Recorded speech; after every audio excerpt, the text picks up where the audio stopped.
म्हशीचे मलमूत्र हे खत म्हणून वापरायचे, म्हणून उत्पन्न जरी कमी होते मात्र दर्जेदार मिळत होते. आज भरमसाठ उत्पन्नातून काहीच निष्पन्न होत नाही. शिक्षणाने आपला विकास झाला पण शेती ओस पडू लागली. महात्मा गांधीजी म्हणाले, खेड्याकडे चला असे म्हणाले.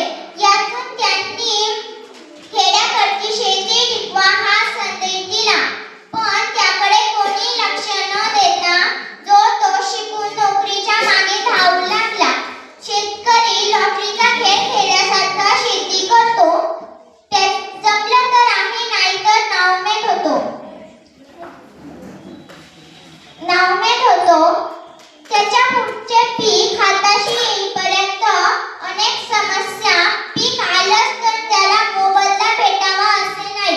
शेतकऱ्यांनी शेतात काम केले तरच देशातील नागरिकांची आपली भूक मिटू शकते, याची सर्वप्रथम सर्वांना जाणीव झाली पाहिजे.